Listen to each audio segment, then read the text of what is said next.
Right. We are officially recording. We'll get into the webinar now. So this is just an overview of the next 2 hours and what to expect. Feel free to leave at any time. We understand you all have lives, but just so you know what the breakdown is and what to expect. Again, it's all recorded, so you can always go back later and watch what you missed. But this is just a breakdown to know what to expect. So it's going to be similar if a lot of you have also attended our previous webinar on exploring professional and personal boundaries. It's going to be kind of divided in the same way of a focus on personal first, and then professional. We'll have activities at the end of each of those sections, and then a little conversation about bringing it together. And today we'll hopefully a lot more time to have specific questions and engage with each other on what this would look like in practice.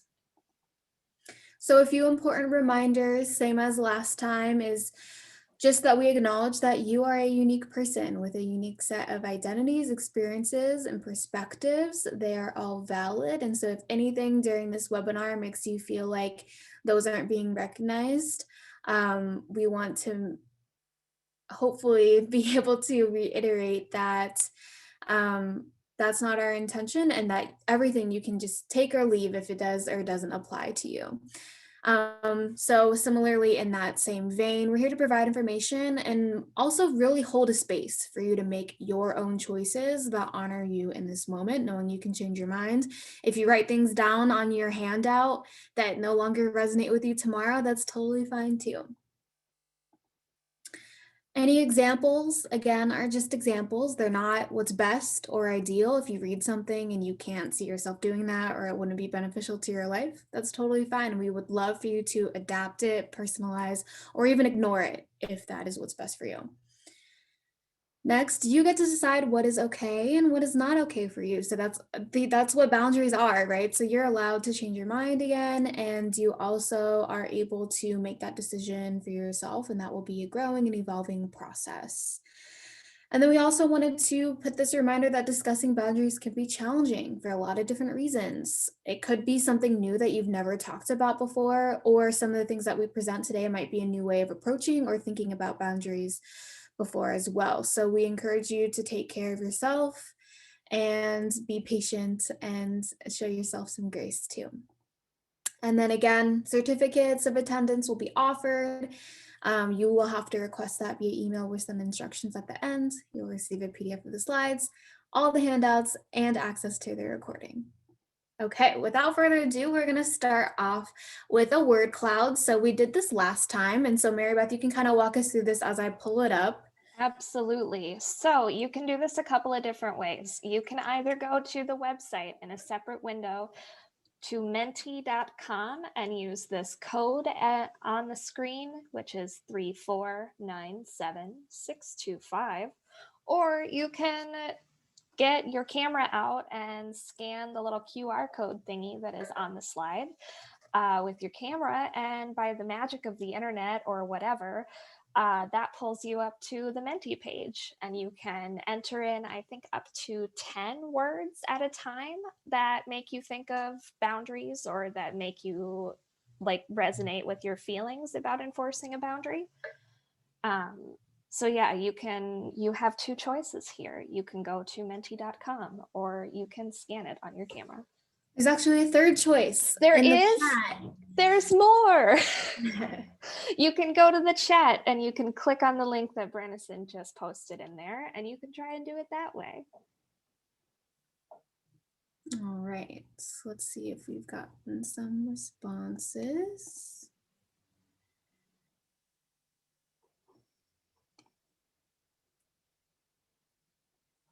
All right. Okay. Oh, we've got nervous is an awfully big word here. It looks like a lot of folks are feeling that way about enforcing boundaries. Yeah, so the cool thing about Menti is that as words are submitted, the word will grow larger in size the more that they are sent in. So you can see that a lot of your fellow attendees also feel uncomfortable, maybe relieved, scared. Some feel secure, strong, empowering, relieved, difficult, intimidated, challenging, healthy, confident, comfort, hesitant, scared, anxious. Yeah, Wow. You can really, there's a whole spectrum here. I think this really encompasses all of the different types of feelings that we can have about enforcing boundaries. On the one hand, it is a really scary thing to try and do that for the first time, but I think this little collage is doing a great job of showing us that the more you do it, the better it feels. absolutely. Okay, you can continue to submit the words using Menti as you would like, but I think in the interest of time, we will move on. But it's great to kind of check in and see how we're feeling about enforcing it, because that will inform how we kind of interact with the rest of the webinar. So thank you for participating in that. Super helpful. All right. Let me just see if I can make it again. Okay, so just a little bit more on what is the importance of setting boundaries. We've talked about this a lot, especially if you attended our previous webinar, so we won't spend too much time on this, but just as a reminder, there are some important things that setting boundaries can allow you to do that we don't always recognize. So it might allow you to make time and space for positive interactions, communicate your needs in a relationship, create shared authentic experiences and connection, to feel heard, seen, acknowledged, honored, and respected. Also to conserve your emotional energy and also to increase your independence and personal agency.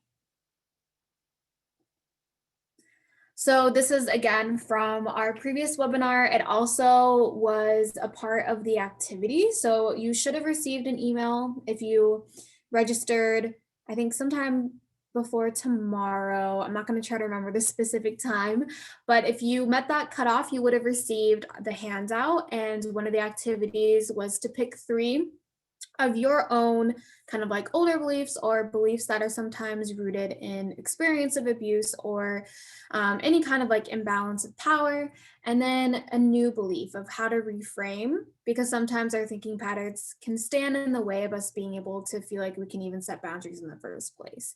And so having reminders of when I find myself falling into these old patterns of belief, I can replace those with these new ones that I came up with myself. So that is in the handout as well. So just wanted to revisit that. One really good example is a lot of people feel like they can't ever say no to someone else. And a new way of thinking about that could be that I have a right to say no to others if it is an invasion of my space or a violation of my rights. So it's a little more nuanced and it gives you more permission. And so that is just something we wanted to draw attention to right at the beginning here.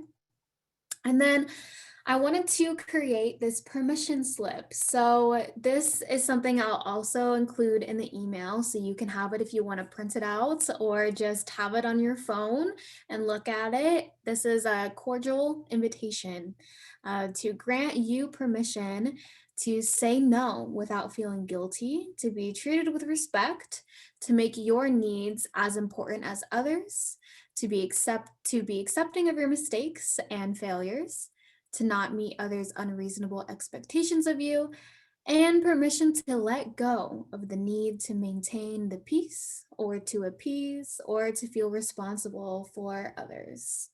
So I just want us all to receive that invitation, whether we embody that or not. For some of us, that may be really difficult to do, but I just wanted to extend that invitation to you all, especially in a month that a lot of people associate with love. And so that is our love letter to you. You are allowed. All right. All right, so while we are talking about enforcing healthy boundaries and setting them and just internalizing them, it's important to keep some characteristics of healthy boundaries in mind. Your healthy boundaries should be promoting self-respect. They should be protecting you, protecting the physical and emotional space that you embody. Those boundaries allow you to share personal information gradually as you feel comfortable and trusting to share. Healthy boundaries allow you to maintain a balance of power in your partnerships, to be assertive, to separate your own needs and thoughts from other people's. and to recognize that your boundaries and needs are different from others. Healthy boundaries should also be empowering. They should make you feel like you can make healthy choices and take responsibility. They should make you feel better and more confident about yourself. And so when you're setting boundaries and when we're doing some of these activities over the course of our time together, try to keep some of these qualities in mind. Set boundaries that are specific, that pertain to something concrete, that are realistic and practical and relevant to your life, but also set boundaries that are driven by your own values, by the things you want to bring into your life. Make sure your boundaries are aligned with your goals and are rooted in the ability to connect with the people that you care about, that are rooted in the ability for you to save as much of your valuable personal energy as possible. And also make sure when you're setting boundaries that they're boundaries that make you feel good. Does this boundary spark joy? If not, throw it in the trash.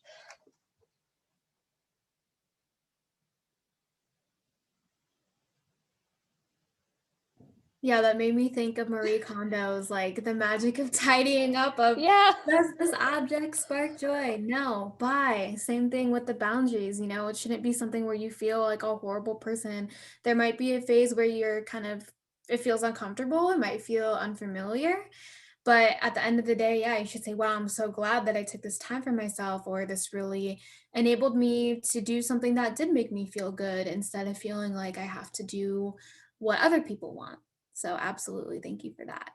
So, getting into the official first section of implementing personal boundaries. So, this is more of the practical. We did a lot of exploration in the past. But I am curious, we'll launch this first poll of with whom would it be the most challenging to set boundaries with in your personal life? So feel free to submit your response to this. I'm actually very interested to see what the majority is. So we'll give a few more seconds here, maybe about 20 more seconds.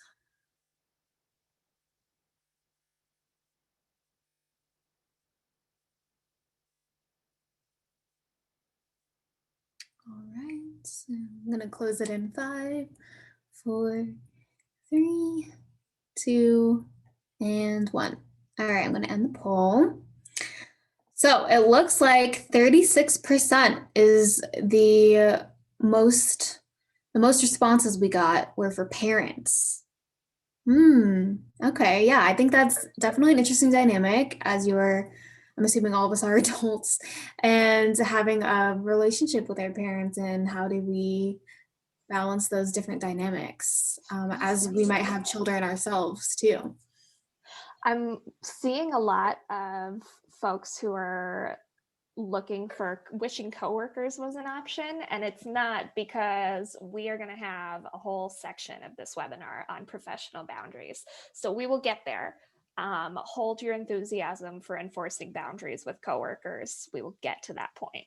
Yes, yeah. So this is just within, and again, we know that you're a whole person. It's hard to I have my personal hat on, but just for the sake of clarity, we're just going to be focusing on personal relationships first. But yes, so parents is one of the number one most challenging. So we'll talk about that. Thank you for sharing.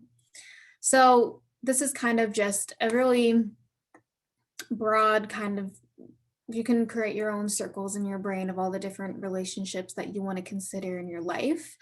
But in terms of the types, so we've talked about this before: physical boundaries, intellectual boundaries, emotional boundaries. So for some of you, that might be a little new to you, of like, what are physical boundaries? It can be your personal space. It could also be physical touch, having awareness of what is appropriate to you in terms of, whether hugging is okay, or shaking hands, or maybe even a kiss, or physical space of, how to, even sometimes how close to sit next to you is something to consider, or maybe your physical space in terms of what's in your room. I know a lot of us might be, because of the pandemic, we might be living with family members that we normally aren't used to. So having boundaries along around our physical space may be more important than they have been in the past. And it may not have been something that you've had to enforce before. So that could be new. Intellectual, something that's new for people too. But in terms of just being able to, have your thoughts and your ideas be respected and having boundaries around that of, yeah, this kind of talks about it being violated when someone dismisses or belittles your thoughts or your ideas. And then emotional as well too. So similar to a lot that can come up sometimes in oversharing or asking invasive questions or things of that nature. And then we have some more here too, depending on the nature of your personal relationships. Sexual boundaries might be something that you need to consider too. Again, that might be fluctuating with the pandemic where you're at home more than you normally are, or you're working from home and you're normally not in that space. So that can be something to consider as well. Material boundaries, so those are, things that are yours, and different items of your possessions, and what are boundaries around that of, maybe you're having to eat all of your meals at home and you're not used to, and someone eats your food, just different things like that. Just considering that is important too.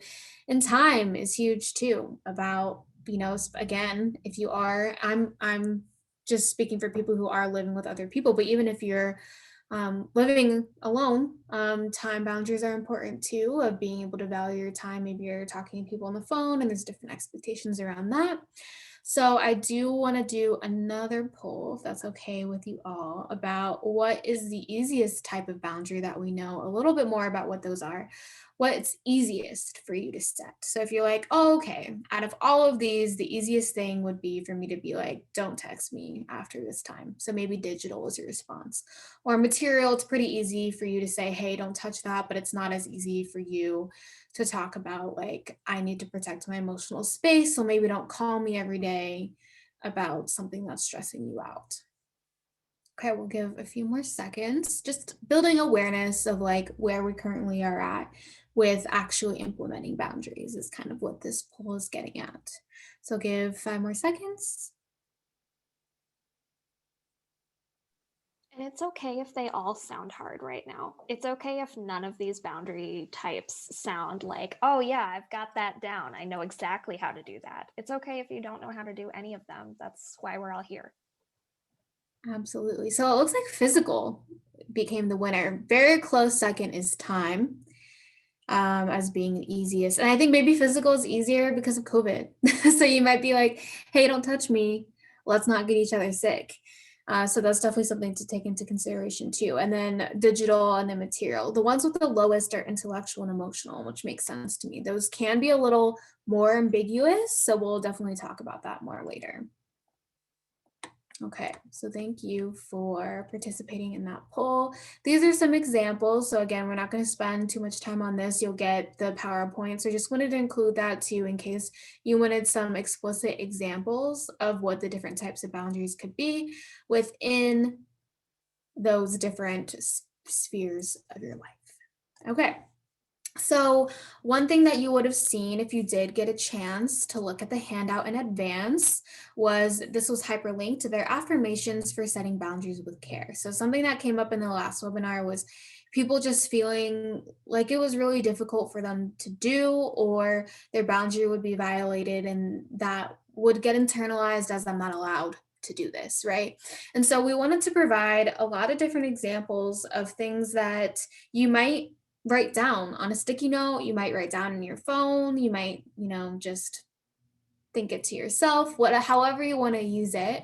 It can be to help remind you why it's important or that you're able to, or an affirmation for you to go to if people do violate your boundaries. So there's a lot of different uses to that. That's broken down a little bit more in the handout, but these are some of them on the left here. Some that really stand out to me is I do what I need to do to keep my light so that I can be a light for those around me. I think that one stands out to me because for someone who views their purpose on the world to just help other people, it can be difficult to focus attention inward. And so that can help me say, this is similar to you can't pour from an empty cup, right? So if you're not doing things that kind of fill you up and keep your light, then it's going to be difficult for you to show up for others. So that's a good one for people who are really oriented toward other people and they view boundaries as selfish. That could be a helpful affirmation. Another that stands out is I don't need to accept every invitation to an argument. That's like a huge one too, where someone might be inciting, like egging you on to, have a conversation that is rooted in disagreement. And you can have a boundary and say, you know what? I decline this invitation to argue with you. And I don't want to do that right now. So I'm going to take care of myself and do something else. If you want to talk about something else, that's totally fine. There are some other ones on the slide too. So I just kind of broke them up so it wasn't as super overwhelming, but some that I really like on this one too is I can respect the feelings of others and still honor my own. Sometimes we think that if we acknowledge one person's, whether it's ours or someone else's, it completely negates the other person's and that they can't coexist. And I like this one because it's like, just because they're feeling that way doesn't mean I'm not allowed to feel the way that I'm feeling. And that can be really affirming for me as well. Another one that stands out to me in particular is it's okay to spend time alone without explaining myself. I think that's a big one too, especially if you do live with other people and they're like, well, why don't you want to be with me 24/7? And it's like, you know what? I don't have to explain that because I just need some alone time. Sometimes it's nothing about you, it's nothing about our relationship. It's just something that I need. That's that, period. End of sentence. And so those are some affirmations. And on the handout, we asked you to write down a few, I think it was maybe 3, that really resonated with you and stood out to you and could be helpful later on. So we'll talk about that actually together later. So that's a little precursor for that. Okay. So a little bit more on explicitly how to set personal boundaries. So we talked about defining a lot in the last one about some specific examples of boundaries. Today we're going to focus a little bit more on those communications. So these are some just a little outline of keeping it simple, maybe setting which we're going to talk a little bit more about consequences because I don't really like that word and I don't really like the connotation of what that means, but we're going to talk about that later. It's more so say why that it's important. It's not if you do this I'm going to be mad at you and ignore you and hurt your feelings or something. So we'll talk about that. And then as far as being consistent, we'll talk about how that is really important for maintaining boundaries. The consistency with that is definitely key. So a little bit more on like language. So I like this kind of table created by the holistic psychologist about examples of this is not a boundary, this is a boundary. And I think I definitely saw sometimes like I had said things that are similar to things that are not a boundary. Sometimes if you have never set boundaries before, you get to your breaking point and you're like, I'm not a superhero. I can't do everything. Why don't you understand that? When that may be how you're feeling. And it's not that it's not okay to say that, but it's just that if you want to practice boundary setting, something that might be a little more effective is saying things like, going forward, I won't be able to have dinner ready on Fridays with my schedule. So that might be something that is communicated to someone else in the home. And so that is more like action oriented and it sets an expectation and it allows that other person to know what the limitations are. And it does provide a little bit of a reason and just saying, with my schedule, I can't do that. That's my boundary. I think there is some of the reasons that like these not a boundaries come off so frustrating sounding is because if you're used to having your boundaries like violated or continuously crossed, there's an anger and there's resentment that develops with that. And so eventually when you learn how to set a boundary, it's like, well, I've been angry for so long. I'm gonna like get angry about this boundary. And that's when the boundary really like starts to sound like more of a threat. And so with practice, you're gonna be able to take a step back and take some of the boundary specific language into account. Absolutely. Yeah, I definitely think that we can be products of our environment. So if those things are said to us a lot, it makes sense for those to be repeated from us. And so it might take time to practice instead of like this last one on here. If that happens one more time, you'll see like I'm done. That does sound like very threatening, but that might be where you're at. But the boundary has more I statements, right? And it says, I feel very hurt when you don't consider me in making decisions. And it's not threatening, it's just saying, this is the impact that your actions have had on me. And then this is what I want to do moving forward. I will need to be included in making those decisions going forward. Instead of you'll see what happens if you continue. You know what I mean? Like the connotations of that can be not respectful of each other's energy as well too. So that's just a little bit on language that we wanted to call attention to.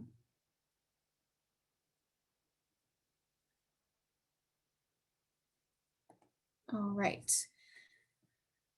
So a little bit more on communicating your boundaries. So there's some information about choosing an effective method. So again, it could definitely be a combination. And in COVID times, in person might not be possible for some of your relationships. So just gauging how do conversations go? Sometimes people really like to text. Sometimes people prefer a phone call or a video call and seeing your face. So those are things to take into consideration too of what's effective for that specific relationship that you have. Another is starting small. So mentioning things that bother you in the moment, that might be really hard for some people. So for some people, they might say that's not small. That's a pretty big feat to be able to do that in the moment. But that can sometimes, and it doesn't have to be, hey, let's stop everything we're doing and sit down and have a conversation. It can just be in the moment, hey, I didn't really like that you did that. And then you can say, hey, earlier when I said I didn't like this, and then you can have a longer conversation about it. Another kind of strategy is casually bringing up things that you value. So maybe it's not like, hey, I decided I'm going to start setting boundaries and this is what you can't do anymore. So kind of contextualizing it of, I've been reflecting more and I really value, my autonomy, or I really value my privacy, or other things like that. And again, it's not saying these are things that you do and it's not rooting the conversation, because that honestly takes the focus away from you as the person who's requesting the boundary. So you can also frame it as, it's important, for me to feel close to you, or for us to spend some time away from each other, or it's important that, I value this thing in our relationship, kind of contextualizing it in that way. Maybe telling that person of times when other people in your life did or didn't respect your boundaries. I think storytelling can be a really useful tool in this sense of saying, oh, my friend the other day did XYZ. It made me feel this way. I'm thinking of setting this boundary. And then you can kind of practice with them and they can say, oh, hey, yeah, that might lead into a conversation of, are there boundaries we should be having in our relationship? Or, you know, maybe they did, or maybe they did set a boundary and you said, hey, I really liked that my friend told me about this, whatever the case is, right? So those are some ways that you can talk about boundaries without explicitly always talking about boundaries. Some other things are sharing what setting boundaries means to you and how having them would make you feel. So again, especially if people aren't used to having boundaries, they might automatically assume that you're distancing yourself from them or something, but clearly saying it would make me feel really close to you, if we're able to do these things, that can be helpful too. Asking them if there are any boundaries. So maybe before, you might have some in mind that you want, but if it feels more comfortable to initiate the conversation by asking them what boundaries they would like to be set in your relationship, then that could be a good opener as well too. And they might say, hey, you know what, I need to think about that some more.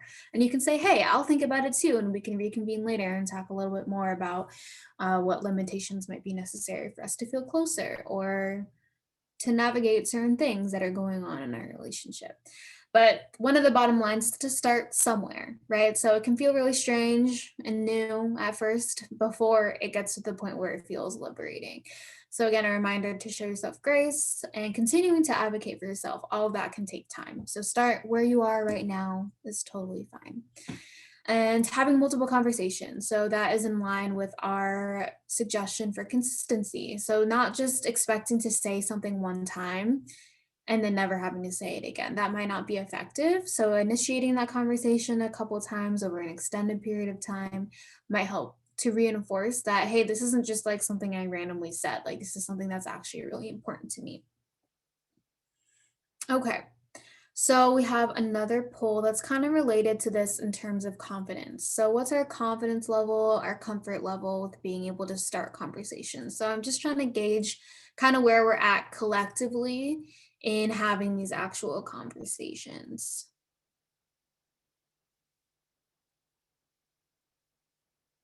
So give 20 more seconds to submit your poll response.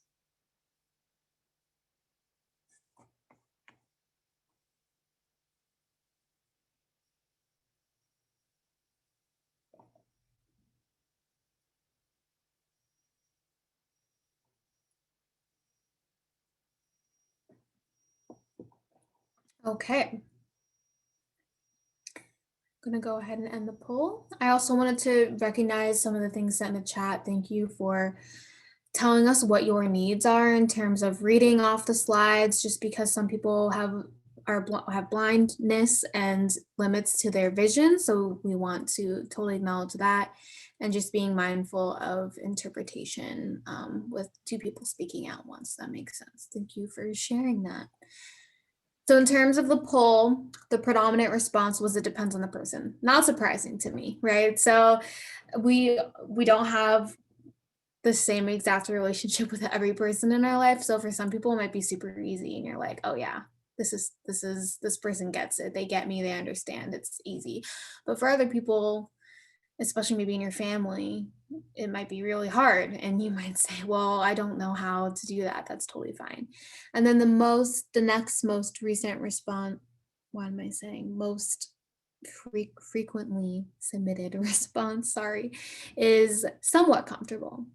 So, and a few people said they've never talked about boundaries too. So again, it's all a spectrum in terms of experience, but that can be helpful just to reflect on how we're currently feeling about our ability to engage in these action related boundary steps.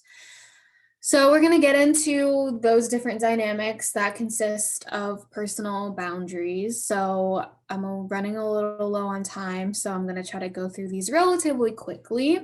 So these are considerations for romantic partners. And so for this, I put 3 different examples of maybe try avoiding certain things and seeing if you can focus on other things as well. So some examples of this are that sometimes when people are newer to setting boundaries, they might make their boundaries seem optional. Or that, maybe you can try to do this, is not a big deal, and we might start off really confident and then really strong. And as the conversation continues, we might taper off and say, yeah, okay, well, it's not a big deal. Or maybe constantly making exceptions to what you're saying of like, yeah, typically I would want you to do this, but in this instance it's okay. And it's not to say that you always have to be inflexible with your boundaries. It's just they should be adaptable. But if you're constantly making those exceptions, it can kind of deteriorate the value of that boundary. And that might be an indicator to you that you need to reassess what boundaries you're setting and seeing if that's one that you actually want or is effective if you constantly find yourself making exceptions for them. So seeing if you can focus on remembering that your energy conservation and you time matters. Boundaries are a need, not something that is just nice if it happens to happen. So that is another thing as well that is important to think of. And then 2 other examples that I put on here were rooting conversations about boundaries and what is wrong with your partner. That's something to avoid. I think it's something that is common. It's easy to do oftentimes. If you did this and look at all these things that you did, that can be really easy to fall into, but it might be more helpful to focus on your desire to feel close, connected, and open with one another.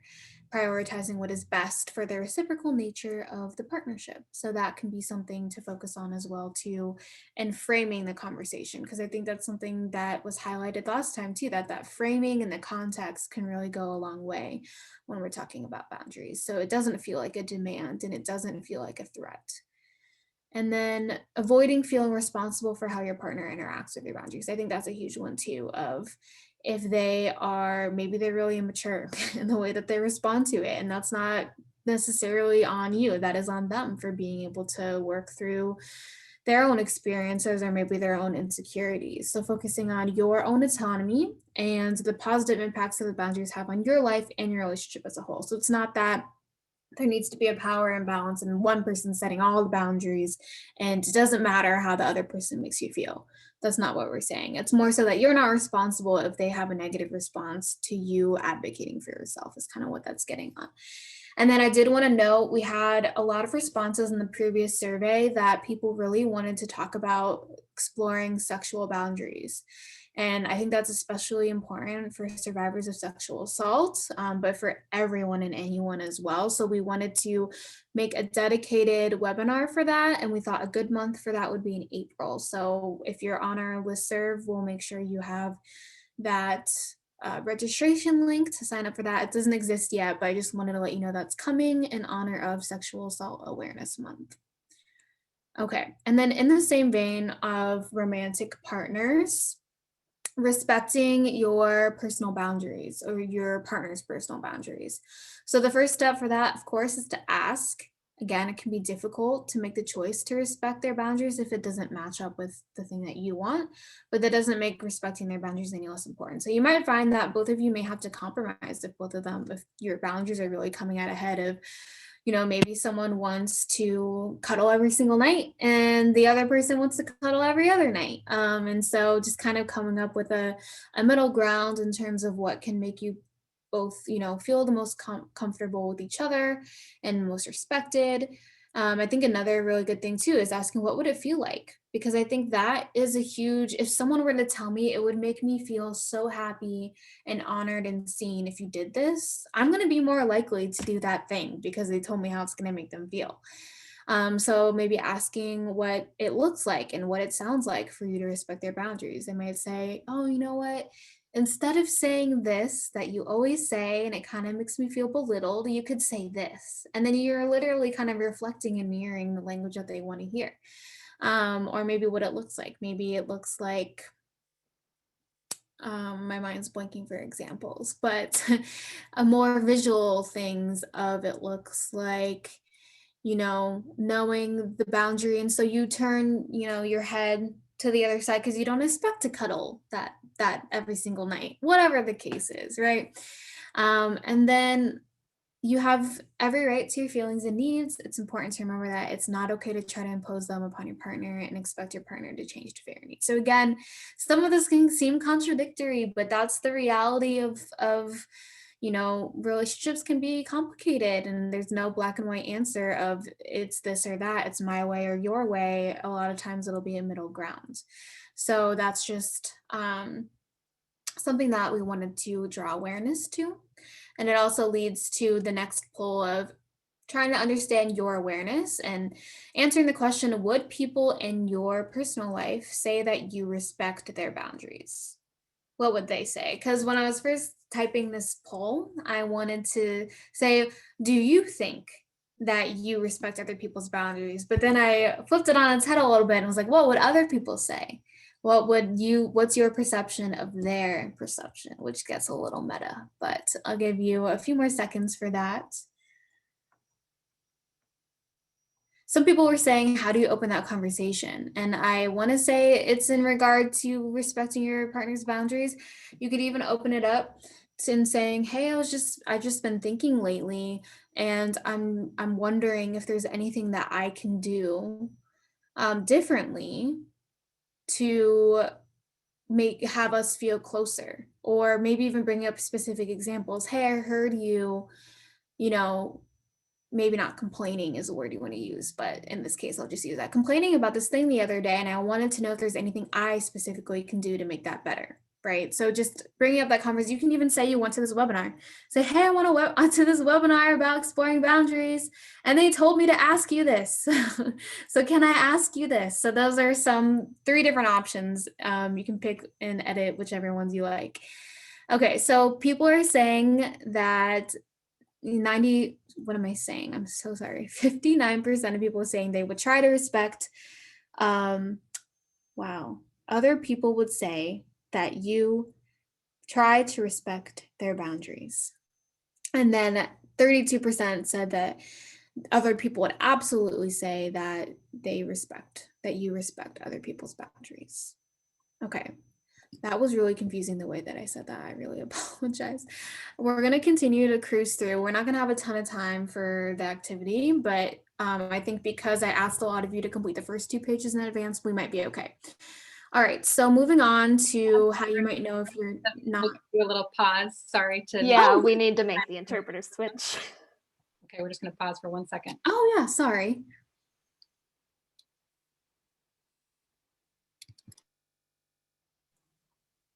All right. My apologies. I got nervous. I was like, yeah, we're out of time. Okay.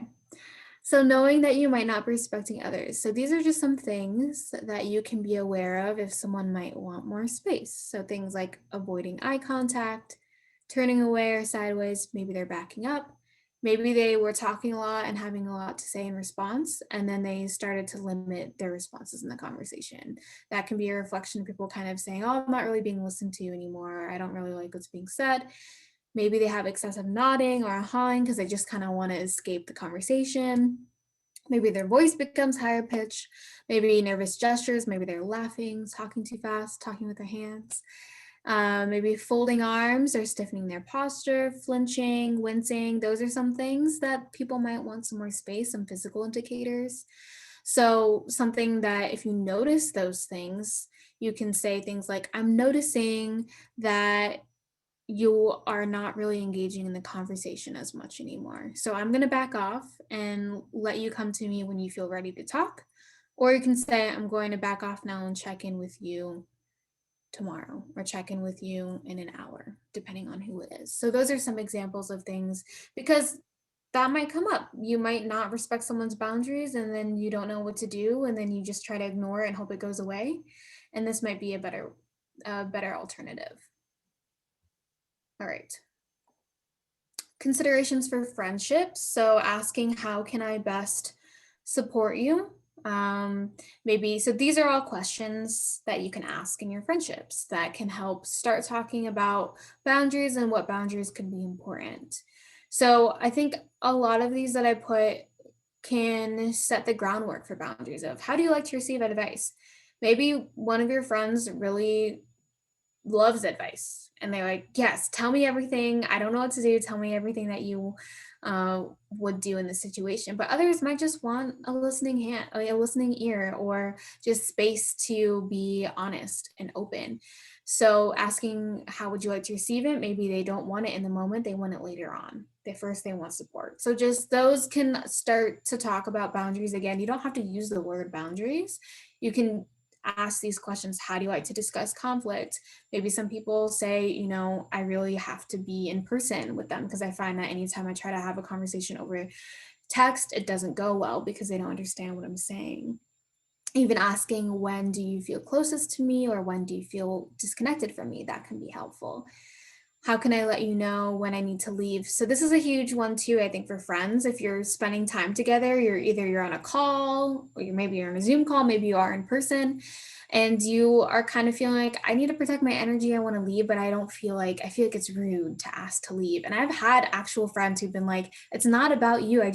My social battery went out like 2 hours ago and I feel trapped. And I'm like, oh my gosh, I don't want you to feel trapped. Like in the future, just tell me, it might not feel good to be like, oh, hey, I need to leave, but you might even come up with a code word. I don't know. Honestly, you might just be like, hey, the ducks are going home, AKA I'm going home. I don't know, whatever you want it to be, communicate that you need to leave. So then you leave the hangout session feeling connected instead of having resentment because you didn't get to do something you wanted to do or something. So other things of what are signs that I can pick up on that you want to be left alone or that you need extra support. So those are all really good questions. Okay, again, time moving forward. Family members. So parents, I don't have an explicit slide on parents. There is a resource for parents, so I'll send it in the follow-up email. That could be its entire webinar on its own too, but these are some things to compare unreasonable versus reasonable expectations. So in the interest of time, I'll just read one example. So one is, I will take everything you say as fact and I will not disagree with it. I think that's a really common expectation that family members have of us. And a more reasonable expectation might be, I will listen to what you have to say, but I may not always agree with it. Seems pretty simple, but I think that some people do not have that expectation. So that might be something that you can communicate with family members. Okay, so a little bit about roommates and housemates. So these are some examples of things that you could explicitly say. So we talked about this before, but one might be between the hours of 10 p.m. and 9 a.m., don't come to my room. But you can text me. That's okay. If you need something, you can text me, but that's like me time. Between those hours is me time. Maybe you like to eat in silence. Maybe you like to eat in peace and not talk. Maybe you love to talk during eat meals. Whatever the case is, those are just some examples and some considerations of how to start those conversations with the people that you live with. And again, you can always root it in, hey, I know it's been tough with COVID, and I know that it can be hard to feel connected. I just want to have a conversation about what we can do together. So again, it's not you telling them what to do. It's a collective conversation of what can we both do together to make this a better experience for us. So this is another quote. It was in our last one and people really resonated with it. So I put it in here again when you need a little reminder that the only people who get upset about you setting boundaries are the ones who are benefiting from you having none, which is definitely one of those gut wrenching ones that kind of really get to you and get you thinking about, oh my gosh, maybe these people, it's hard to set boundaries with them because they like that I have none. So that's pretty self-explanatory. We'll kind of move on from that too. I am seeing in the chat, someone says pumpkin o'clock as a cute nod to Cinderella needing to get home. I love that. I really love that. Saying, oh, it's pumpkin o'clock instead of like, I gotta go, but it's like, you know, I'm going back. I love that. So thank you for sharing that in the chat. So this is one thing about boundaries during conflict. So a suggestion for this is to take a breath. I know that's not the first thing we always want to do when we're upset. Again, the I feel language, taking the situation as it is, avoiding making excuses, setting some ground rules. And if, you know, most of the time you're on the same team, you're not really trying to hurt each other, you're just trying to understand the other person. So some ground rules for talking about, you know, being in conflict with someone, that might be an opportunity to talk about boundaries. So maybe you do set a timer and you allow one person to talk without interruption from the other for 15 minutes. And so you can really allow each other to be heard. And then of course you can set parameters for responding. That might be too structured for some people. Maybe some people just want to say, hey, my intention going into this conversation is that we come up with a solution. Or my intention with going into this conversation is that I want to be heard. So just understanding what the other person's desired outcome is can be really helpful for making sure that the conversation about the conflict can be as effective as possible. And then another can be pausing if someone does, you know, insult the other person and say, hey, I can't move forward if you continue to verbally attack me because it's not a productive way to talk about this. And then maybe you use the 48-hour rule. Maybe you wait a specific amount of time to see if you're still upset by the issue.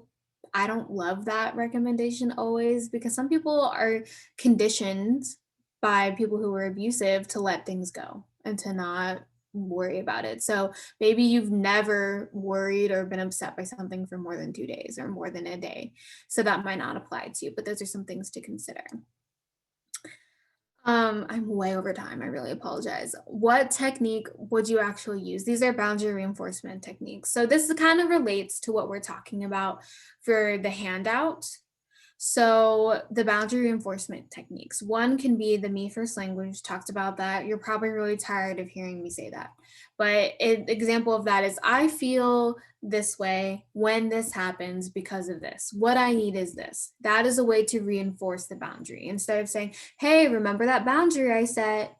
That can feel really condescending. So instead, you can say, I feel upset when you continually don't do this thing I asked you to do because of this. What I need is for this. So it's not just saying, you're not just insulting someone, you're telling them what the need actually is and giving them an action, a next step that they can actually do to address your feelings.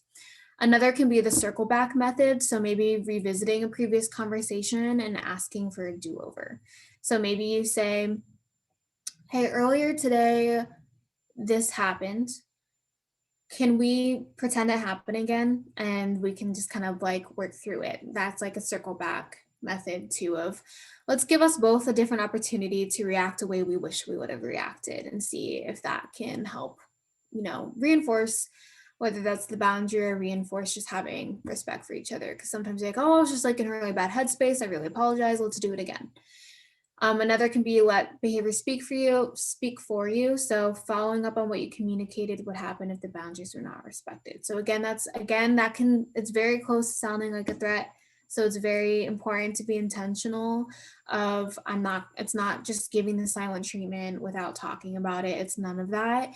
It's just saying like, if you repeatedly do something that violates what I said I need, then things might start to feel different in our relationship as a result of that.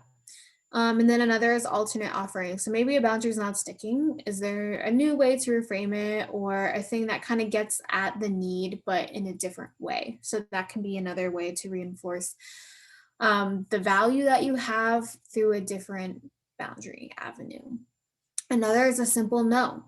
So remembering that no is a complete sentence so that reinforcement can be simple. Maybe they ask you to do things that you already set boundaries for, and you don't have to give them explanations anymore. You can just say no. Like, I'm not going to do that. I don't feel comfortable doing that. You're allowed to say no.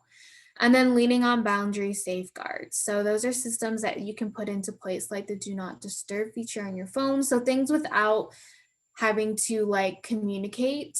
I mean, I would probably communicate like, hey, if I don't respond, it's because my do not disturb is going to be on from this time to this time.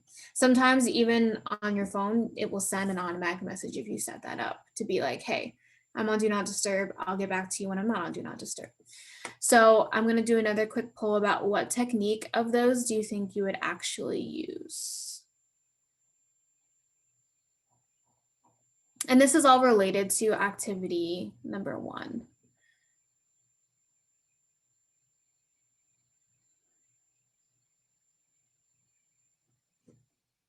Okay, I'm gonna give just 20 more seconds.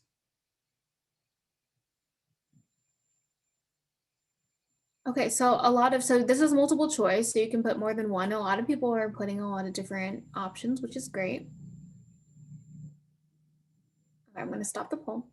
So me first language actually, so maybe me saying it again and again really resonated. So that was the most submissions that people said that they'd actually use that technique. And then the next runner up was the circle back method. So I'm glad that people could see themselves actually doing that and being like, hey, let's have a redo of that conversation.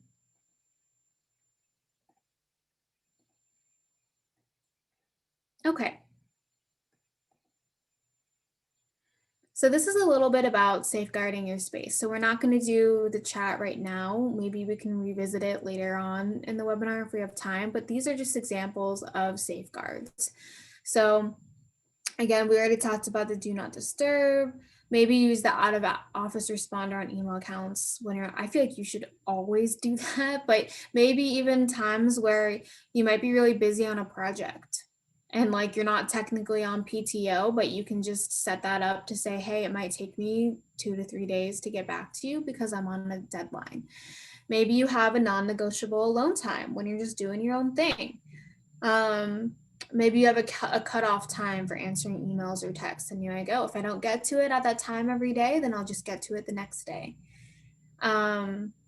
Maybe you, trying to think of a lot of these are kind of professional related, but maybe you put private items in a locked drawer or box, different safeguards of things. Maybe if you journal or something, you can have a password for that. If you journal on your phone, if you journal on a different device. So those are some safeguards. So just starting to think about what are systems you can put into place to help reinforce your boundaries that are not contingent on other people's actions. So these are things that we can actually have control over. We can't always control how people respond to our safeguards, but those are some things just to be thinking about. So this is our time for the activity. Again, I apologize for going way over. I didn't realize how much content I had prior, but I do want to just briefly go over the handout. So hopefully you were able to receive this in advance. And I'm going to send the links in the chat as well too, because this will be the same handout for activity 2, which I really hope we're going to have ample time for. But this talks about the mindset shifts. So again, when I think this, I'll think this. This table for reframing. So we talked about that at the very beginning of the webinar. You can go through and you'll see that these purple highlights, if you click on the link, it will take you to the corresponding slide. So this has mindset shifts about boundaries. So these have different examples, so you can pull from these. So this is totally an activity you can do on your own later. And then the second one was to go through your top 5 values and your 5 strengths. So again, I have the link to the list of those values and strengths, and all of this provides context information about that. So feel free to do that on your own. The other was about your communication style. So you take this quiz, write down your result, maybe talk about what you learned from it and how it could apply to setting boundaries. So again, we're not going to do that right now. It'll be for you to do in your own time. The other was the affirmation slide. So writing 3 that really resonated with you, or writing 3 of your own that you want to be reminded of. So that is the other activity. And then the last was when there's pushback. So the boundary reinforcement technique. So maybe you give yourself a rating right now, or you skip it. Maybe you're like, I don't want to do that. That's fine. And then you can write down the technique. So for a lot of you, the answer might be the me first language as your technique. And then you can write in your own kind of like script of how you would say something to someone that could embody that technique. So that was activity number 1. We did a lot of it, a lot of thinking about it throughout that first section. But if you do print it out or open up on a PDF editor, you can type in your responses there. I'm not going to give time for that right now, unfortunately. But if you find it beneficial to do later, we encourage you to do that. But we'll revisit that for part 2. So I'm going to hand it over to Mary Beth. So sorry we didn't get to do it live, but that is something we're constantly learning about time. All right. And if you do go ahead and do that activity on your own, please reach out and let us know how it goes. We would love to hear from you. Super excited about it. Okay, part 2 of this webinar is all about going to work. We recognize that you're not 2 separate people. You don't have a part of you that is just your work persona and then just your personal persona. That's not a thing. We're whole people all the time. Every part of us shows up wherever we go. But these are some things that we can take into the workplace with us, some boundaries we can set in that life. All right. So when we're at work, we're not dealing with our parents. I mean, unless you work with your parents. We are dealing with clients. We are interacting with our coworkers, with management, with partner agencies that our organization works with. These are all the people that you're going to have boundaries with in your professional life. Right. And when you're at work, you may notice that this looks very similar, if not the same, as the little arrow setting boundaries from the personal part of the webinar. And that's because it is. It's the same. We're always, no matter where we are, no matter what kind of boundaries we're setting, we want to define the boundary, communicate the boundary, make it simple, give some consequences to it, and make sure that we're being consistent. Okay. And in our professional life, the boundaries that we set, even though that we're the same person, because we're interacting with different people, we might be thinking of different boundaries for our work life versus our home life. So some examples of different types of boundaries we might have at work are the physical boundaries. Don't hug me at work, just shake my hand. Intellectual boundaries can be things like, if I have a question at work, I know that this is the person that I can go to for answers.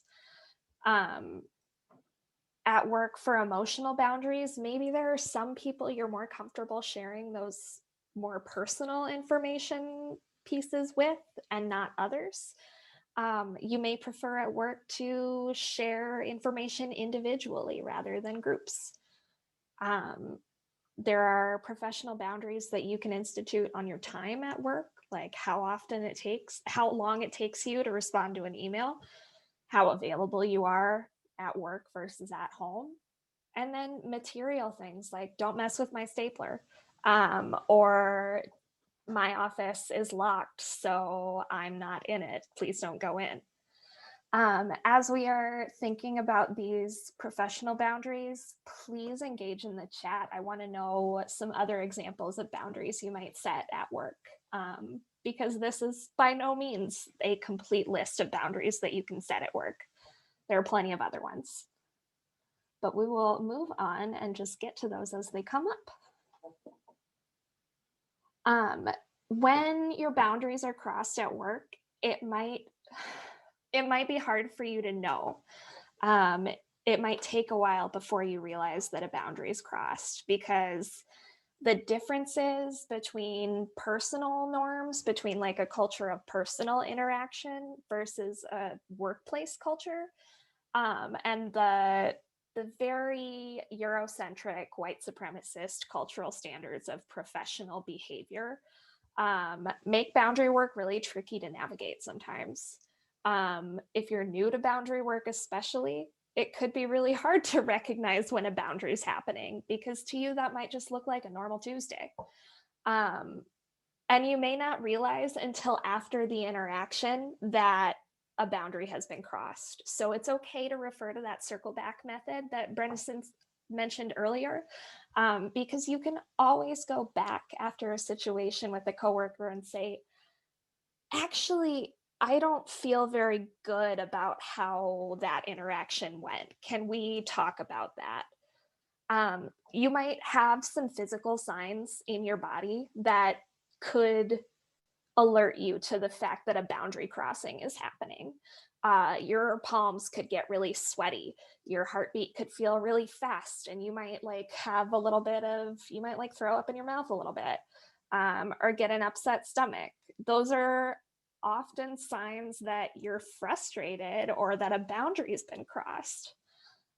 And then when something like that happens, you might also have, you're gonna have emotions. You're a person, you have those. And so some emotions you might feel that signal a boundary cross are guilt, resentment, anger, or fear. Those are just some of the ways that you can recognize when a boundary has been crossed. And now we're going to start talking about what to do about it. But first, we're going to talk about some challenges that there are to enforcing professional boundaries. It can be really hard to stand up for yourself at work. There could be power dynamics in play. You might be afraid to maintain or enforce a boundary with somebody in management because of that power imbalance.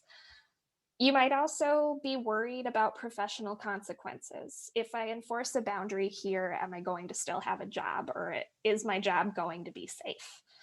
That can be really scary, especially for women and for people of color of all genders who are so used to the idea that standing up for themselves makes them be seen as a problem.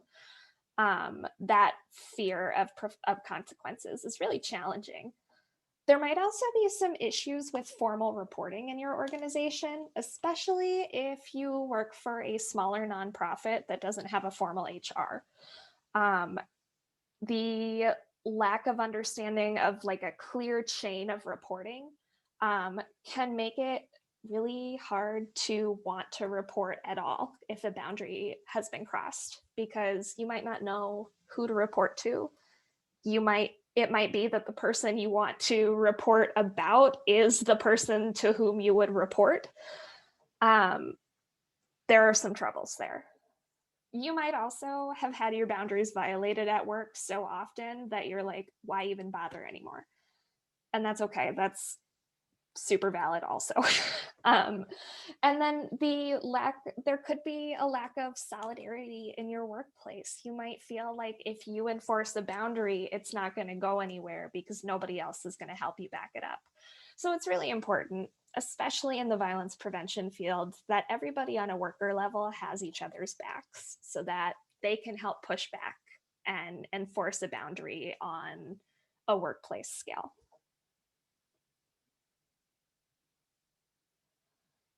So at work, we're going to do a poll here. We want to know what folks at work cross your professional boundaries the most. At work, are you getting boundary violations from clients that you're working with? Are your coworkers the ones who are crossing boundaries? Maybe supervisors or managers, or maybe you're crossing your own professional boundaries. I don't know, but let's hear about it.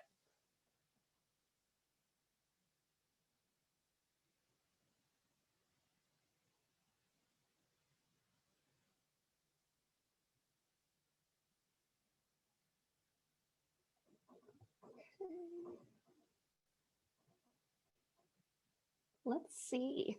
All right. Okay, looks like everybody's got some boundary crossing coworkers. Well, 41% of us have boundary crossing coworkers. We're going to talk about that because, yeah, you spend 40 hours a week usually with these people. You should feel like you can have your boundaries respected by them. All right. When we're enforcing our boundaries at work, before you start to talk to somebody who is crossing a boundary about the fact that that boundary exists, there are a couple of questions that you can ask yourself in sort of a self-assessment. Like, first off, do I feel safe? You might ask yourself whether you're trying to get the person to do something, accept an action, or to stop doing something. You might be asking whether you're trying to influence how the other person perceives you. And you also want to ask yourself, will an undesired outcome affect how I perceive myself? Your answers to these questions, no matter what they are going to be informing you of ways that you can enforce the boundary that's being crossed. If you don't feel safe with somebody, you might feel really uncomfortable or unsafe being very firm about the boundary that you're enforcing. You might choose to let it go or take it somewhere else if you don't feel safe. So just things like that will inform how you react. You also want to make sure when you're enforcing boundaries that you're standing firm, because if you're not, why have a boundary at all, right? Make sure that you are always enforcing the boundary consistently. You're doing it in the same way or with the same tone for everybody. No one person gets a pass on respecting your boundaries. You don't say, oh, it's okay if this person crosses my boundaries, but if this person does it, I'm going to enforce. No, it needs to be consistent.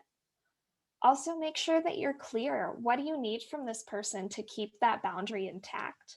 And if it is broken, if it's crossed, how are you going to respond? We also know that not everybody who crosses a boundary feels good about that boundary being enforced. Boundary crossers are probably going to give a little bit of pushback. So it's important to be prepared that there are people who will say no when you say, I need this boundary to maintain intact, and how to respond to that. We'll talk about it.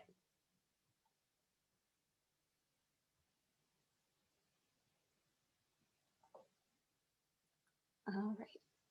And now that we've talked about how to know that a boundary is being crossed, how to ask yourself the questions to enforce it, here's how to enforce boundaries with coworkers.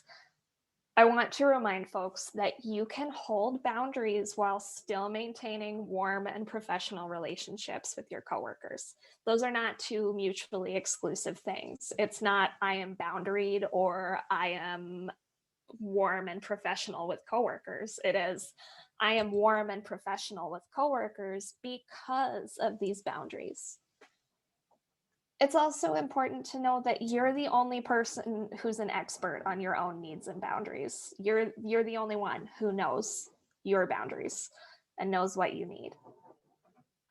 Make sure that within your own workplace, you know when to escalate and with whom to escalate if boundary violations keep happening even after you've enforced the boundary.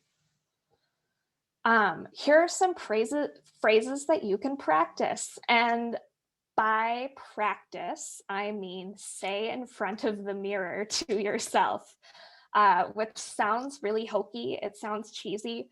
But you really do, like my mouth isn't used to saying the phrase, please don't interrupt me. It's just not used to that. And so I have to say in the mirror, please don't interrupt me. Please don't interrupt me. Please don't interrupt me until I feel comfortable, until my physical muscles feel comfortable saying that. Shonda asks, how do you redirect a coworker that speaks very loudly without offending them? Honestly, you can just say, would you mind keeping it down a little bit? And hopefully that works. I'm speaking, Vice President Kamala Harris. Yes, that is absolutely something you can use. Making sure you say things like, my decision is final, or I need to take a break. Be very clear. Again, we'll send all of these to you, so you'll have these practice phrases. Let's move on. You might also be dealing with clients who are survivors of abuse, and they might not have they might not have had a good experience with enforcing their own boundaries. Survivors of violence and of abuse have long histories of people violating their boundaries constantly.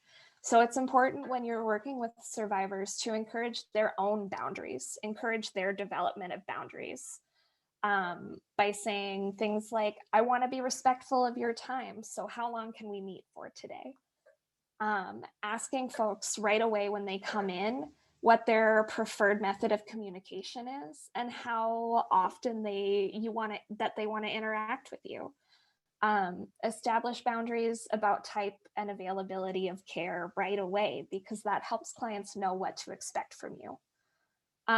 Making sure also to acknowledge to the client that that their boundaries can change. It's okay if they change. By asking, is it still okay to do this? Or do you still want to be contacted in this way? Give clients the opportunity to make a choice, because they haven't gotten very many opportunities to make a choice. That's why they're your client. It's also important, though, to be affirming your own boundaries as an advocate. So, because us as advocates affirming our own boundaries models healthy boundaries for our clients. It helps and encourages and empowers clients to develop boundaries of their own. So things like, I'll be off this weekend, but if something comes up, here's the person you can call. Maintaining a healthy rapport with a client versus oversharing about your own personal experience is also like finding that balance is also a really like that's a great way to affirm your own boundary about how much you reveal about yourself. Also, make sure that when you're giving or receiving gifts from a client, make sure they're small, like zero value, program related, and that there is no expectation of anything reciprocal there. Yeah, so that's enforcing boundaries with clients. Let's move on.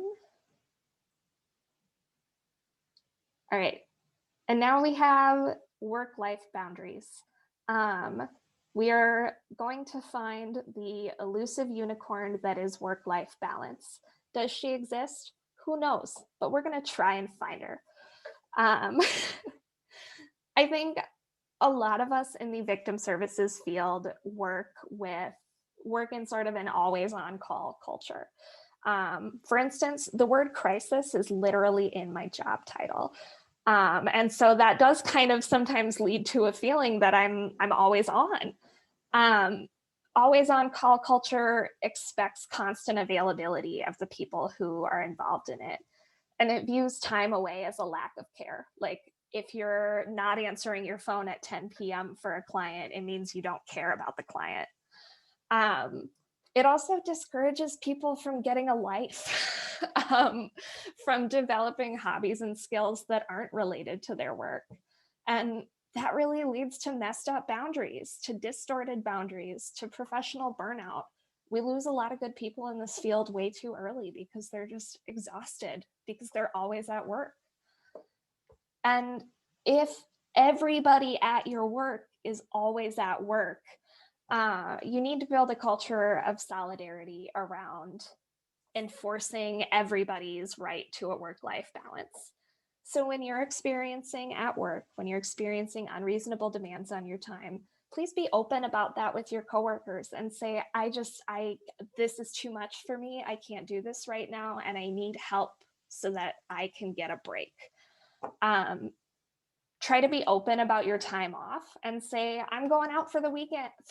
It's going to be great. I'm so excited to not hear from any of you. And when your coworkers do the same thing, congratulate them. Say, I'm glad you're getting out of here for a while. What's also important to make sure that everybody has the right and the experience of a peaceful time off at home is to create a shared definition of emergency.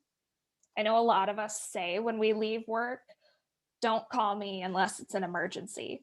But what does an emergency mean? Does it mean the building's on fire? Does it mean somebody's bleeding? Does it mean you don't know a person's last name and at this point you're too afraid to ask, so you want to just call somebody real quick?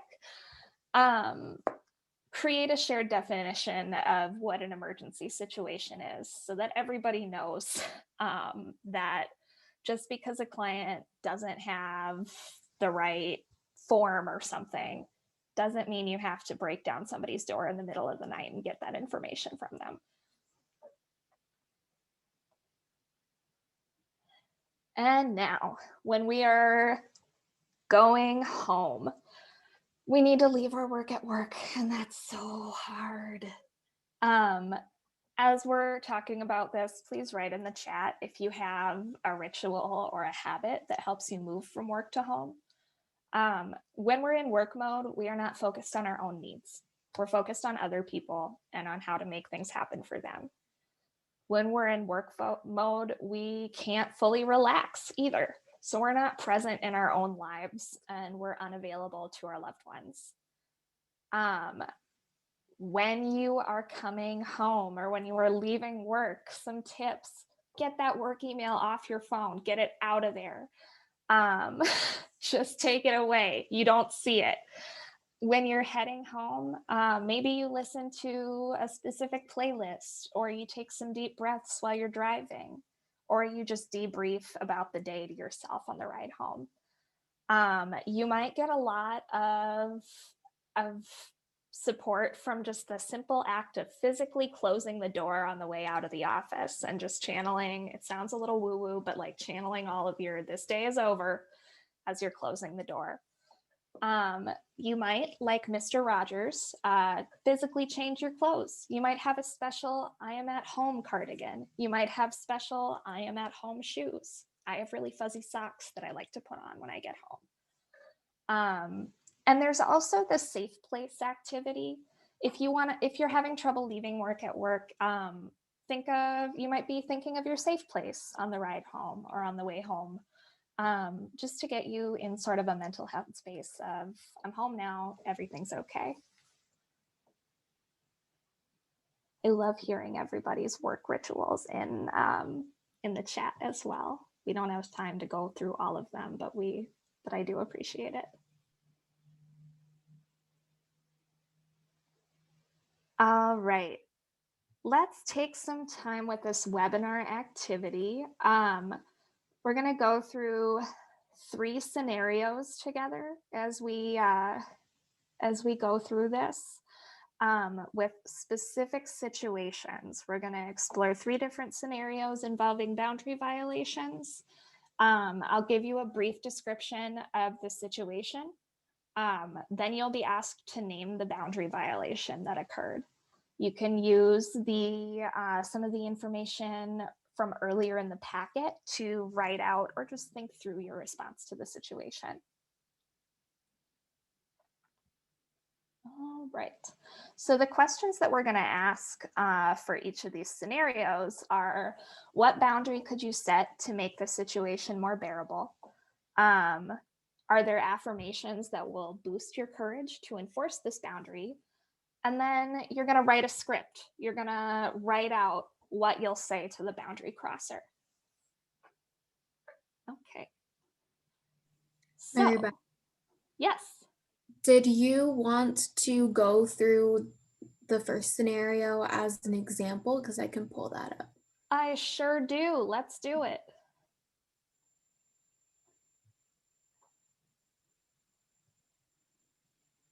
Is that visible or should I do the PowerPoint? Can everybody who can or is able to see the the slide, can you? Yes. All right. Excellent. So for the first scenario of this activity, it is about unreasonable expectations or demands. In this scenario, you're a full-time hourly employee and you work directly with abuse survivors. Lately, your supervisor has been calling and texting you after work hours, sometimes very late at night, just to ask questions about the workday. Because she's your supervisor, you feel obligated to answer her calls, even though you're not at work. After a few weeks of this happening pretty regularly, you're starting to get overwhelmed. You wish that your supervisor would stop these evening calls, but you're nervous to say anything about it.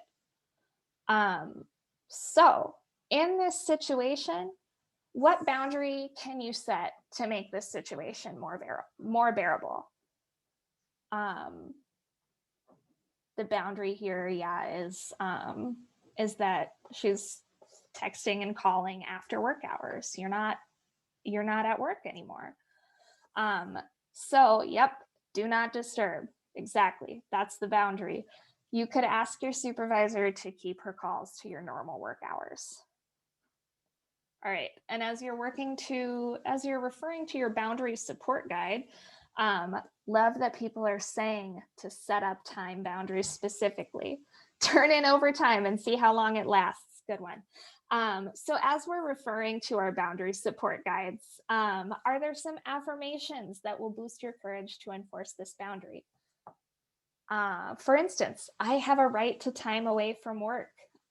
Could be an affirmation that you say to yourself that will encourage you to say, yeah, I do have a right to time away from work. So I'm going to enforce this boundary so that I get my time away from work. Just like Representative Maxine Waters of California, we are reclaiming our time. All right. And now we're going to write a script. So we put this boundary into action. Here's something that we could say. Again, it might not sound exactly like this because when we talk, it sounds different from what we've written. But an example, supervisor name. I've been getting a lot of calls and texts from you about work. And I'm always happy to answer questions, but lately those calls have been coming in the evenings when I'm not at work and I'm trying to decompress. My time away from work is really important to me. I'm asking you to please save any questions you have until I'm back in the office so that I can enjoy my time off. Other people are also saying I need to be okay in order to be present. Being okay looks different from everyone. I hope you can understand that I'm not at work right now. I'll call you when I'm back. That is a good one. I think a lot of people are, yep, my time with my family is first. That's also a really good thing to say because they might have a family too and understand that, yeah, family comes first. All right. So now we are going to spend some time doing the next two activities or the next two scenarios on your own. The next two scenarios are about an oversharing coworker and a boundary crossing client. So we will spend some time on those.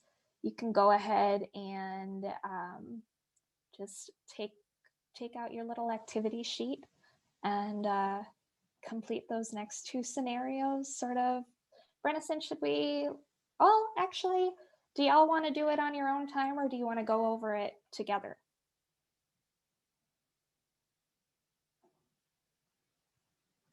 Because we can. All right.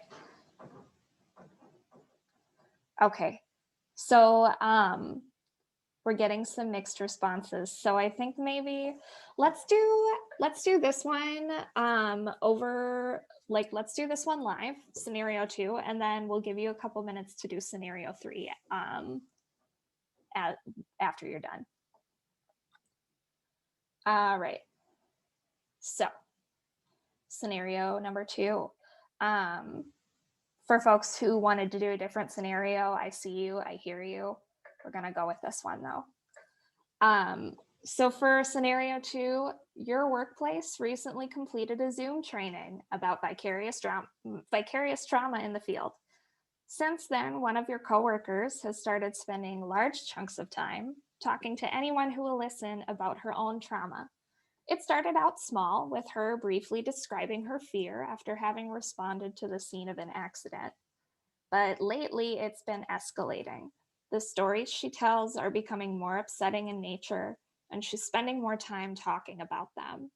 You feel for her, but her stories are starting to come home with you.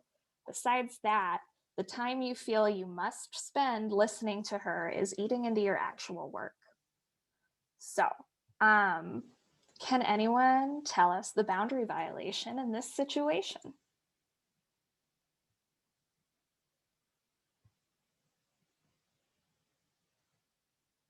Let's see. Could it be a time boundary?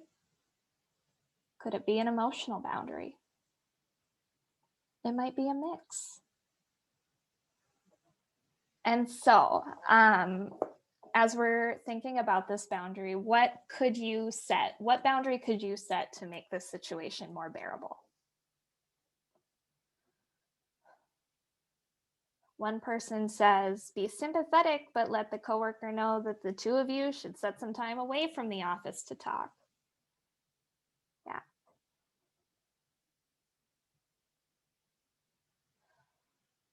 Yeah, I think a boundary on this is not something I can discuss right now, or I don't feel comfortable with this conversation anymore. That might be a good boundary to set. So when we're going to our boundary support guide, when we're thinking about affirmations that we can say, that'll encourage us to say what we need, or that'll encourage us to enforce this boundary. Affirmations like, for instance, let's pull some up. Affirmations like, I have a right to my own time and safety. I have a right to say no when there's an invasion of my emotional space. That could be an affirmation. I can respect the feelings of others, but still honor my own. That could be a good one for this situation. Yeah, this whole list. A lot of people are saying validate her feelings, but know that express your limit of availability or ability to provide support. So as we're putting this boundary into action, who has some ideas about what to say to this coworker who seems to have some real emotional struggles and might not want to hear a very firm boundary be set?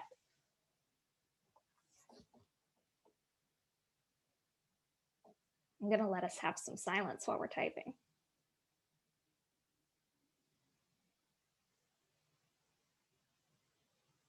I hear you. Have you reached out for help? I think that's a good way to start that conversation, is asking about somebody's outside experience with help, especially because this coworker seems to really be sharing a lot of her outside experiences.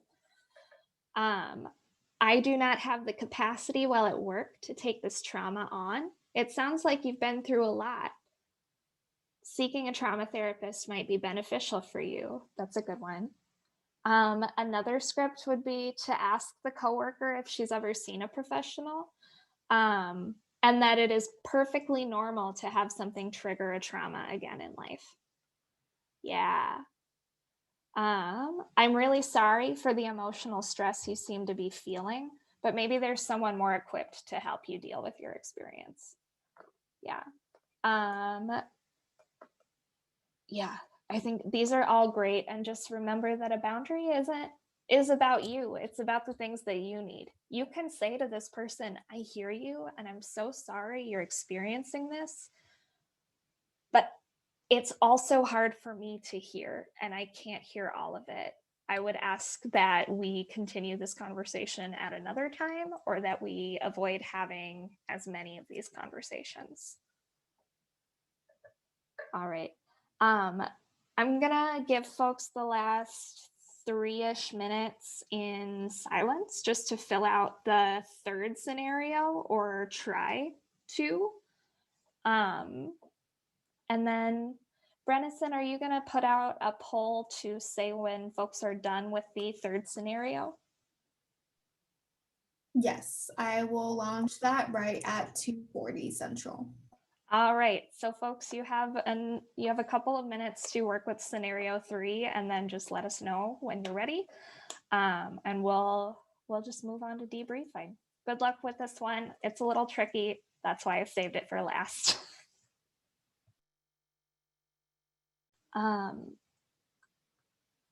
Thank you all so much for taking time with this very tricky situation. Let's debrief.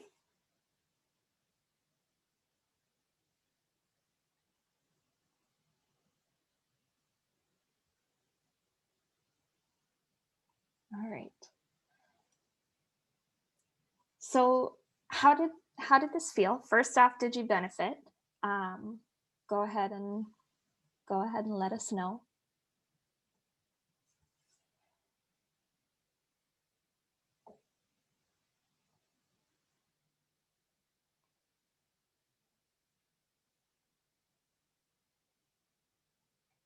And as we're waiting for poll results, just think about, what was it like to be thinking about all these specific situations in work? How did it feel to brainstorm ways that you could prevent these negative experiences? It might be tough to be thinking about times that work has caused you distress, because you might start feeling that distress again.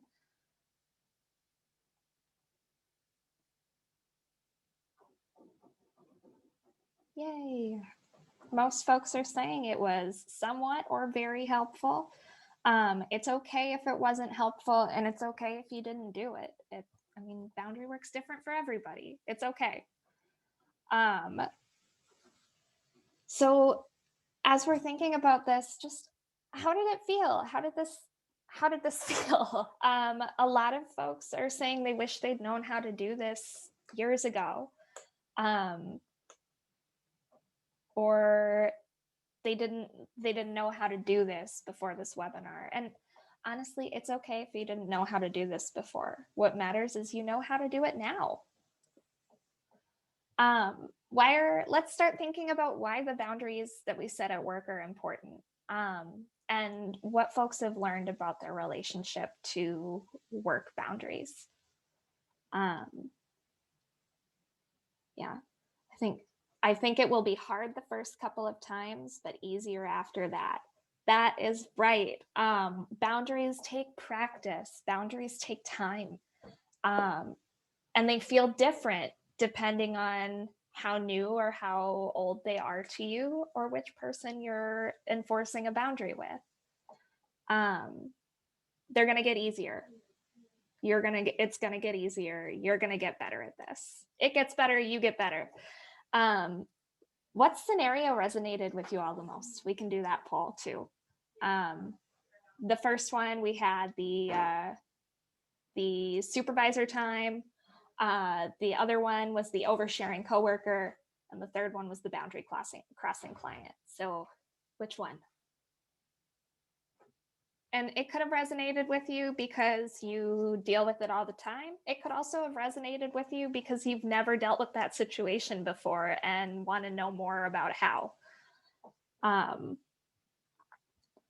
Let's see. Yeah, and especially if your workplace has a history of boundary crossing, if you have a history of having a difficult work environment, setting boundaries can be really difficult. All right, let's see what won out.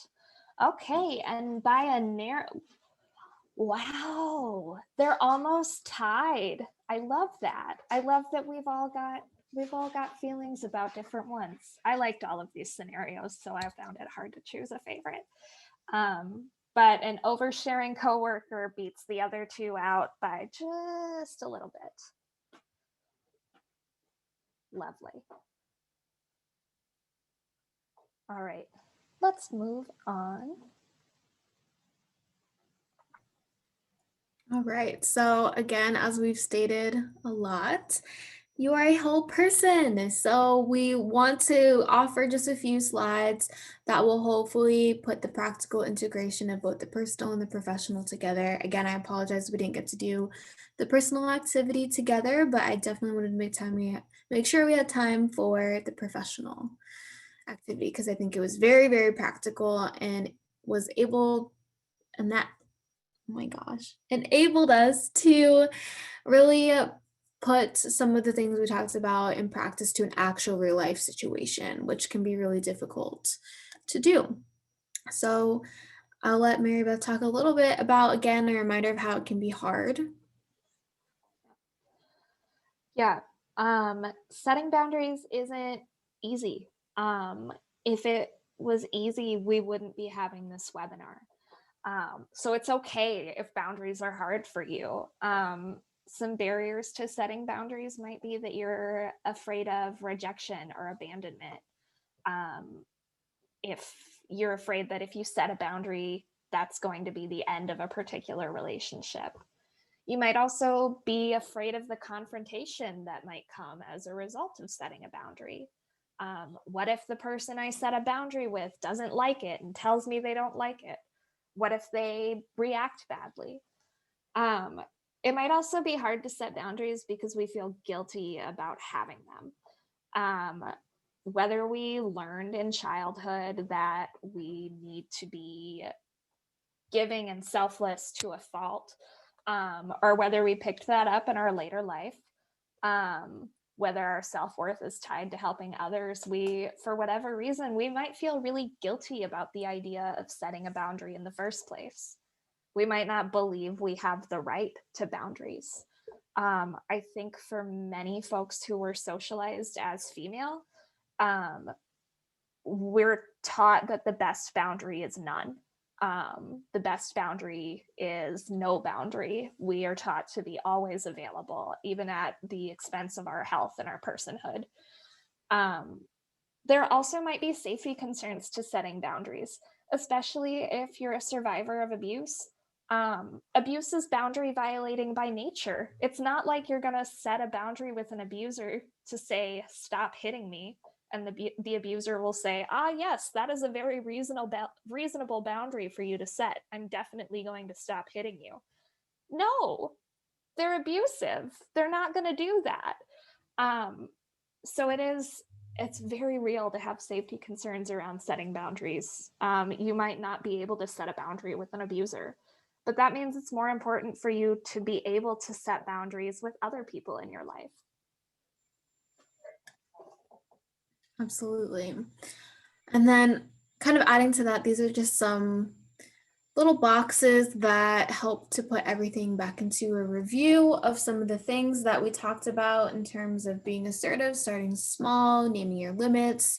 Self-awareness is really huge with this, of knowing what do I need, and being able to implement boundaries based on what you need first requires you to know what you need and have that self-awareness. And so that can be helpful as well in terms of being able to seek support, making self-care a priority, considering your past and your present. That can be really important too, tuning into your feelings. That's a huge one of, is this boundary working? And tuning into how you're feeling about how other people are interacting with them can be an indicator to you if you need to make adjustments. Knowing that they can be flexible, it's not a hard and fast rule, this or nothing else. They are just in place for you. And with that, you can change them and allow them to be flexible. Again, giving yourself permission. So we'll send that permission slip out as an email. You can print it, save it on your phone, whatever you want to do with it if you ever need a reminder. And the kind of being direct again, and also kind of goes in hand with being assertive, which can be really difficult depending on your culture, depending on how you were raised, depending on your own personality. So again, you can take this as it applies to you in your specific situation in life. And we'll leave again on a Brené Brown quote of a reminder that some of the most compassionate people are also the most boundaried. Boundaries are not fake walls, not separation. They're not division. They are respect for what's okay and what's not okay for me. So that is kind of what we'll leave you on with that, in addition to other resources. So I'll also make a note to add to this list. So these are things on the PowerPoint. When you get the PDF, you can just click on it. But I'm going to make a note to add the parent resource, since a lot of people said that that's the most challenging for them, is to set boundaries with their parents. And so that's something that I wanted to make sure it gets added to this resource list. And then another plug to like our Facebook page, follow us on Instagram, follow us on Twitter, subscribe to our YouTube channel. That's where you'll get first access to all of our webinar recordings. And you can also send us any emails. We might have more of these webinars. I keep getting requests to have more boundary webinars. So we'll let you know if we do, but we really appreciate you all being here. I'm going to send more information in the chat. Mary Beth, there is one more question about combating if you feel like you've ruined your work reputation if you set boundaries. So I'll let you kind of chat about that as I send more resources in the chat. Right. Yeah. So we have a question. How do you combat feeling like you've ruined your work reputation just by setting boundaries at work with supervisors or coworkers? There's a fear that if you set a boundary, coworkers might think that you're stuck up or change how they communicate with you. And I would say, I would give yourself a healthy dose of skepticism about that. Ask yourself, is there really evidence for me to believe that this person thinks I'm stuck up just for asserting a boundary? Have they literally said, I think you're stuck up because you want to go home at 5 instead of 8:30? Ask yourself that, but also that's a point where those affirmations come into play. It kind of doesn't matter what other people think about your ability to set a boundary or not. What matters is that you feel good about having set it. And yeah, if you're at a work environment that doesn't respect your boundaries or doesn't respect you for enforcing boundaries, maybe take some time to think about whether that's a work environment you respect or want to be involved in to begin with. I understand that pandemic wise, it's not always smart to just up and leave a job that might have health insurance in a giant pandemic, you know? But also, if you are able to make that work and it feels like you have to, do it. You can always leave a situation. You can always skedaddle right out of an abusive environment or a belittling environment. Before we wrap up, also, I just want to say thank you all for being here. And this is really hard work. Enforcing boundaries with people is not easy. If it was easy, we wouldn't be getting like 15 requests for boundary webinars per day. This is hard stuff, and we're really glad that you're all here learning it. Somebody in the chat, I think it was Ashley earlier, said some of the toughest conversations are also the most necessary. After you have a difficult conversation like this, or after you enforce a boundary with somebody that you may have felt really nervous about doing beforehand, it can feel amazing to have had that conversation, to get it over with, and to say, oh man, I just did that. And now I have more respect for this person, and this person has more respect for me. It can feel really good, even if it was really difficult. Sometimes the hard thing to do is the best thing to do. Sometimes the thing that feels the worst while you're doing it actually ends up being what helps you the most. But yeah, thank you all for being here so much. I'm so glad you were all here. Yeah, send a separate email, ask us for certificates. We'll get it out to you. And subscribe to our YouTube channel. Absolutely. Thank you so much for spending 2 hours with us. That is incredible. Really hope it was valuable. Feel free to please submit your opinion, your feedback, anything you want to share with us in the post-webinar survey. We read every single response. So we really take that to heart and try to use that to inform our future webinars to continue to do better and make them as helpful and relevant to you all. And yes, that is it. Our next webinar will be next week. So I'll send a direct link to register for that if you're not registered already in the follow-up email, but just give us a few hours to get those emails sent out because it takes some time to download the recording and get that uploaded to YouTube and everything.